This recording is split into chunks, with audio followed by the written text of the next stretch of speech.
What's going on, everybody, and welcome to part number 2 of what it is like to work in a distribution center in the UK. Now, if you haven't checked out part number 1, which is where we have our first 4 points of what it is like to work in a distribution center, I will leave the link into the description so you can go and check that out. But moving on to point number 5, which is the purpose of this entire video, which I think is what the majority of people actually come to YouTube to search for, which is what is it that you would actually be doing inside the warehouse once you start.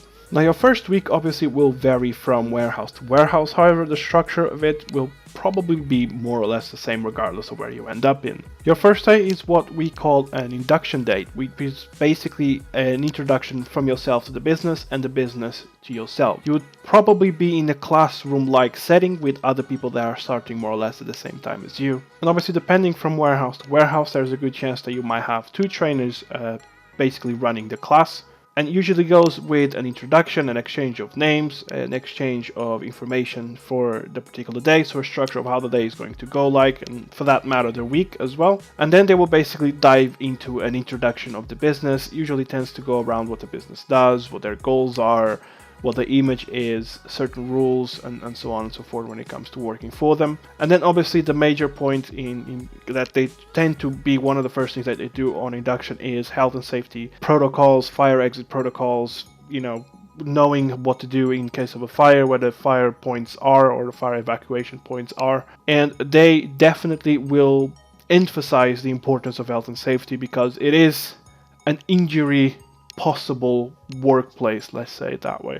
And obviously there is going to be conversation around payroll, pay dates, what the overtime rates are going to be like, what your rate is going to be like, what your basic rate is going to be like, and so on and so forth.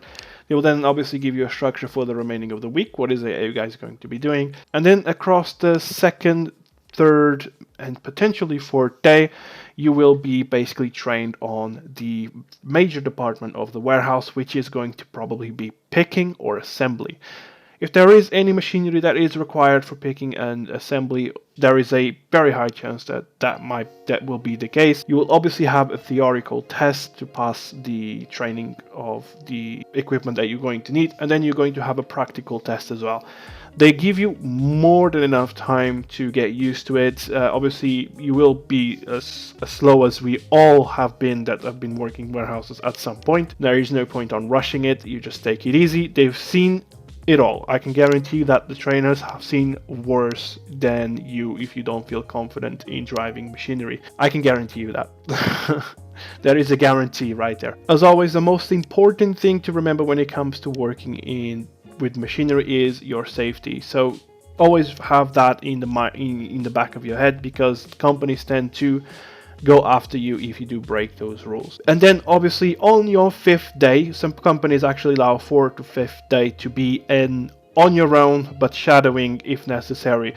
So the trainer is basically going to be around you and your new colleagues, and he's going to be checking up on you, is going to ask you if you have any questions, is going to check basically your work and if you have been trained and if you need any extra help. And then basically on the 5th day, towards the end of the day, you will be signed off and you will officially be a member of the company that you are working for. Doesn't mean that they will just let you be. Obviously, you've got a 3-month probation / 6 months probation, depending on the business. And trainers are always around. And people who become trainers, they're obviously very social, they're very approachable. So there is no need to fear when it comes to asking a question, because there is no stupid question when it comes to a logistical operation. The worst thing that you can possibly do on your first week or on your first few months, let's say it that way, is make a mistake and then try to hide it, because people will find it. There is no way that you can hide a mistake, because that product is going to go to a store that's going to basically count what you're doing. If the mistake is blatantly obvious, then you just look bad, and there is no point on doing that. We all make mistakes. So that is first week done. So moving on to what the work actually looks like. So the way companies start their day, or the way that warehouses start their shift, tends to vary from place to place. Some companies have what we call a worksheet, which is attached to the wall for the next day that you are working, and you will be assigned a task, or basically a department that you would be assigned to for that particular day. Some companies do a briefing where they delegate the tasks on the briefing just when the shift begins. And some companies that are more technologically, let's say more technologically advanced, they just basically assign you a task directly to the gun or to the device, let's say, that you are using for that day. So in order for me to best explain what you would be doing inside a warehouse, I found this video that I was shown during training on when I was working for Tesco. They showed me this video, it was at the Christmas time, and they decided that it was kind of funny to show that video. I'm not sure if this is online. There's a very good chance that it is. It's an old Tesco video. The equipment is a little bit outdated, but I will go through it on the video. And I found that it was the best way to show you what it is that you would be doing is show you a few clips of that video, pause it, and then basically explain what's happening so that you have a bit of an idea of what is actually going on. But before we get into that, when you are going to start your, let's say, assembly / picking journey, you need to get yourself what we call an HHT, RDT, or a TalkMan. TalkMan stands for the voice recognition system. It follows exactly the same process, but instead of scanning a barcode, you would just talk to it. But we are going to be focusing on the HHT / RDT, or you can just call it what everyone does, which is it's a gun, because it's shaped like a gun, as you can see. So everything that you are going to be doing inside that warehouse is a scannable action. There is something called a WMS, which is a warehouse managing system, which is used by pretty much everyone in the logistics world, which is how the warehouse functions. It's how the systems talk to each other, it's how the system talks to us, it's how the system talks to everyone else in the business, and how they keep track of everything in the warehouse. Also, if you are in the assembly / picking area, there is a good chance that you are going to be using something called a LLoP or a PPT. So a LLoP would be what you would be using to pick or assemble the assignment that you are currently in, is what we call a low-level order picker, exactly in the name of what it is supposed to be doing. Other warehouses, or some warehouses, do use what we call a PPT, which is a powered pump truck. There's several versions of these. However, the ones, for example, Tesco uses is a standing PPT, which is basically so that you don't have to do any sort of effort when it comes to pushing / pulling pallets or heavy pallets of stock. It's all about efficiency when it comes to logistics. Awesome, so let's jump into the video. So this particular video is actually in the ambient warehouse on Tesco in 8-day inventory, and this, as you can see, is in 2012, so the equipment is kind of outdated. So at the beginning of every shift, as you can see, you've got on the left all the LLoPs that you would be using for the day if you are in assembly. That's basically how the shift begins. It's all of them parked on the left, and then off you go. You get onto it with your HHT, and off you go to assembly.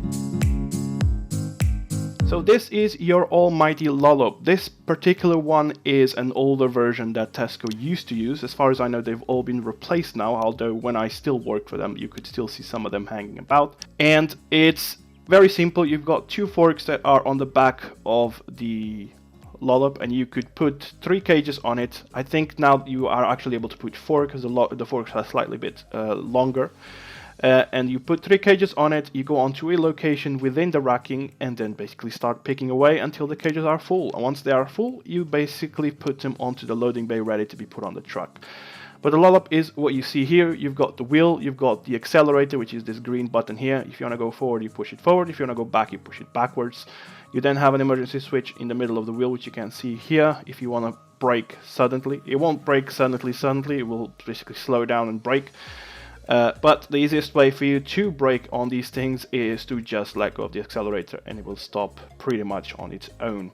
You also have a pressure plate kill switch. I'm not entirely sure what the name of it is, but as soon as you stop pressurizing the plate, which is if you walk out of the LLoP, it will basically freeze. It will stop working. So that if you do, let's say I have an accident and basically fly off the truck, which is very, very, very, very unlikely, the truck would basically stop and not keep going.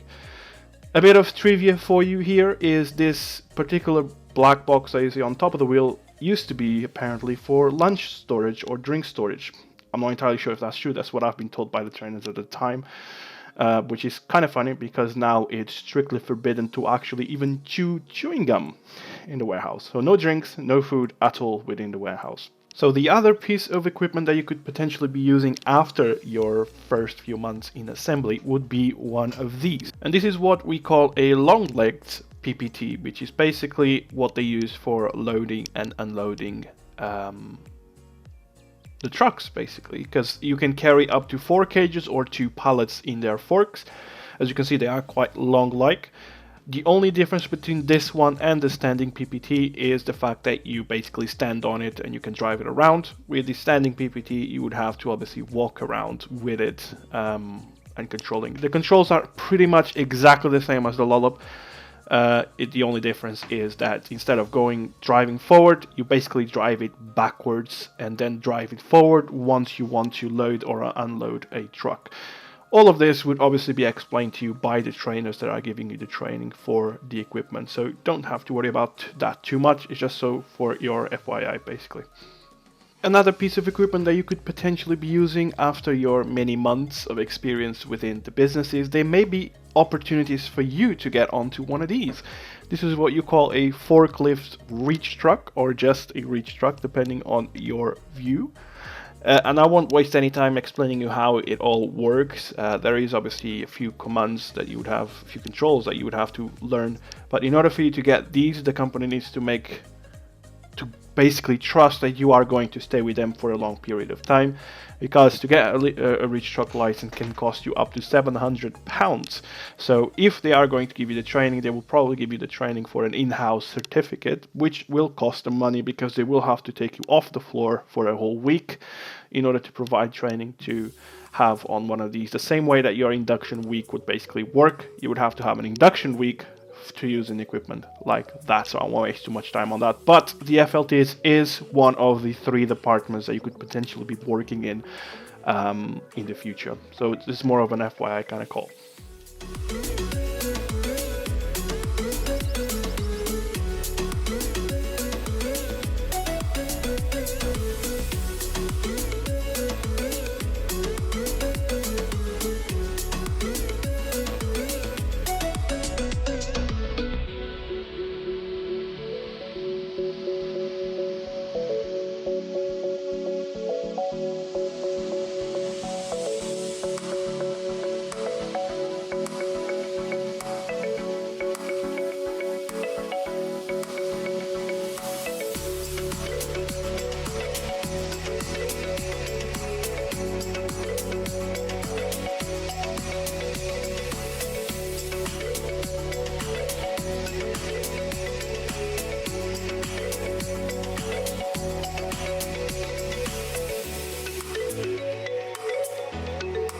Right, so what exactly is it you're going to be doing for the first few months as an assembler/picker?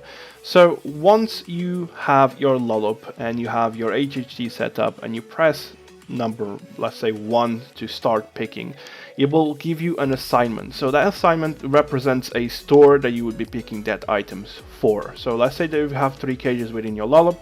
Each cage would represent a store that you would usually be picking for, usually for the same store. And as you can see here on the right, it's what we call racking, and within the racking you have what you call aisles. Usually the aisles are numbered or lettered like you see here. You've got, as you can see here, you have EZ and FA, FB, FC, FD, and so on and so on and so forth, and then it restarts.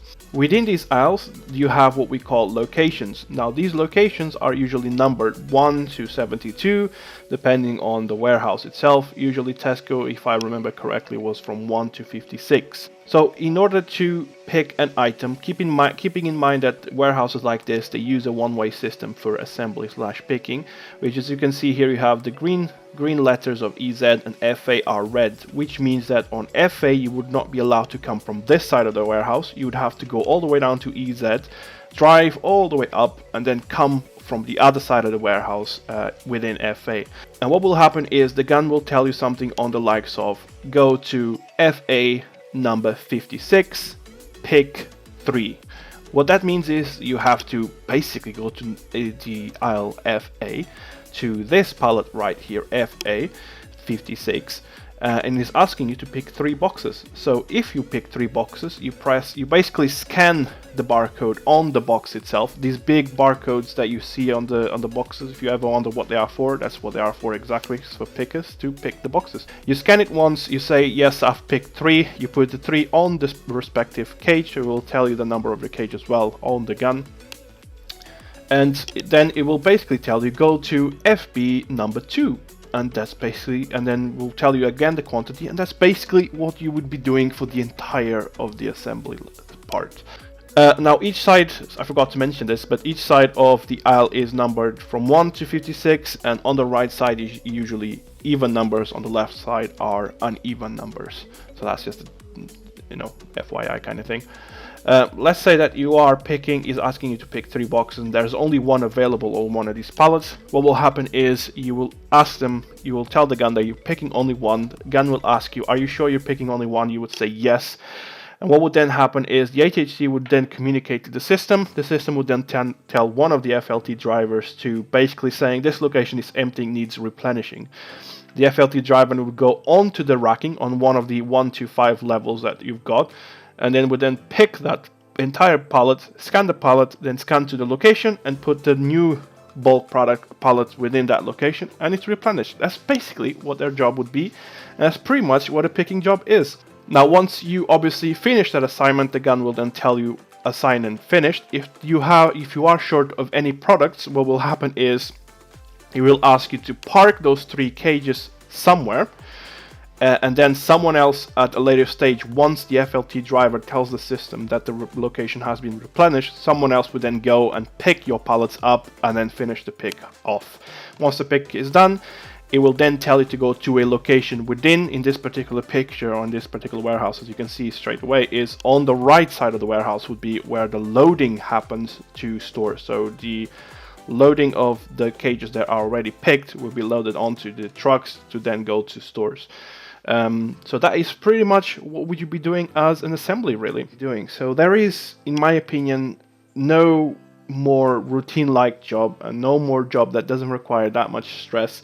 It can be quite physical, obviously, because some of the boxes are quite heavy. But if you pace yourself and if you are physically fit, obviously, you will do just fine. Now within Tesco, I believe that if you are picking onto 2 pallets, the target per hour of items that you have to pick is around 150 boxes, so 150 scans basically. And I think that if you are picking onto cages, it's something like 255 per hour. Now that may sound like a lot, it's not. It's very much not, because let's say that you go to one location, on the beginning of the cage, what will happen is it will ask you for like 20 boxes of Diet Coke or something, and it will not ask you to go to 255 locations. It's divided within the quantity of the assignment that you currently have. So that is pretty much what you'll be doing as an assembler. I hope that was an easy enough of an explanation really, and that you will now be a little bit more prepared when it comes to picking within the warehouse. Now I realize that this video has become very long, and I do apologize for that. I wanted to be as thorough as I can possibly be. I have left the loading and unloading out of the equation, and pretty much the FLT driver job, although we did kind of touched it a bit there.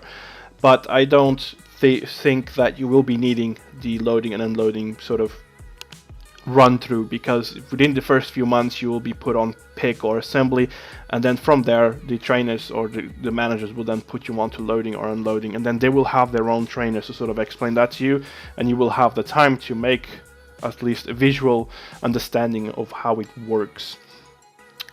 So that is pretty much what the video is, guys. I hope I was able to give you some sort of clarity and to bring the nervousism down, because that's something that I have been struggling with when it comes to interviewing somebody, and when it comes to getting them to understand what the job physically is about really. So hopefully that's given you some clarity, and hopefully the video was helpful. So if that is the case, give me a thumbs up, subscribe if you really want to see some more content like this. Other than that, guys, thank you very much for watching, and I will talk to you guys on the next one. Bye bye now.